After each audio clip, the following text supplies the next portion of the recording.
From Natural England, we move to the Animal and Plant Health Agency and inevitably biosecurity, the marketing of which reaches new bounds every day. Here's a reference to what is being described as an emergency response to reports of foot and mouth in Germany.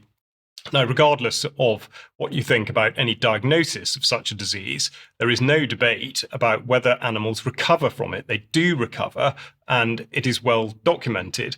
As the government says, foot and mouth disease poses no risk to human or food safety, but is a highly contagious viral disease of cattle, sheep, pigs, and other cloven-hoofed animals. So we're obviously still supposed to be in fear, and we're still supposed to consider it is proportionate to slaughter on suspicion, and that leads us back to bird flu, but this time in sheep.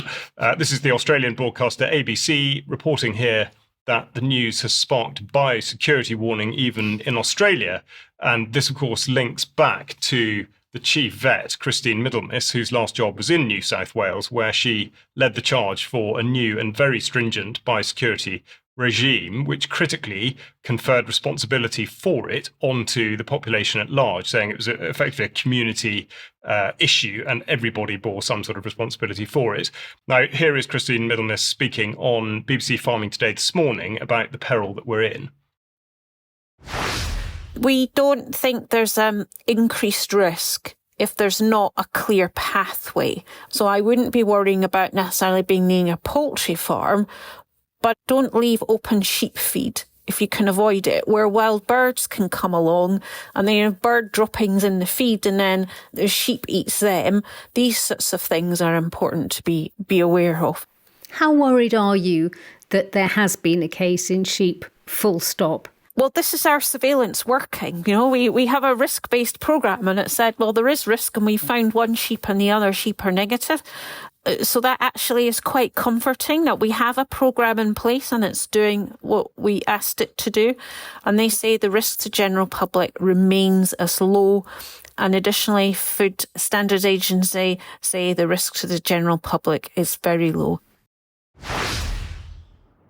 So at the same time, the risk to the public is low, but we should be worried, and it cannot affect you, but it can at the same time. It's all very confusing. And of course, given what she said, is it in fact just possible that sheep could come into contact with wild bird droppings that are not necessarily in stocks of feed, like those that might be found in the middle of fields? So the whole narrative is, of course, patently absurd. It certainly seems to have set Mike off, but it does illustrate the part that confirmation bias will be allowed to play now that this so-called surveillance will move to species in proximity to poultry birds. And it's beyond question that if you want to find it, you only need to test for it. And then it's of no consequence at all whether there is any discernible or observable disease. Now, to round off this report, we're going to look at pesticides and the way in which language is manipulated by the government at every turn. So this is the recently announced and much vaunted Pesticides National Action Plan, referred to here by the Fresh Produce Journal. Sorry, I've skipped ahead. But we're supposed to take away the message that pesticide use will be reduced by 10%. By, of course, none other than 2030. But if you look closely, you'll see that this is not what's being said at all. And the text highlighted there in the red box on screen says that UK governments will support farmers to increase their use of sustainable farming practices to reduce the potential harm from pesticides by 10% by 2030.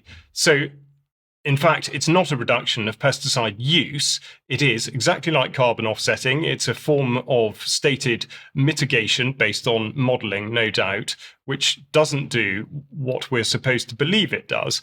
Now, of course, the other thing to note is it doesn't make any mention of herbicides or fungicides or of their consequences on the environment and the food chain.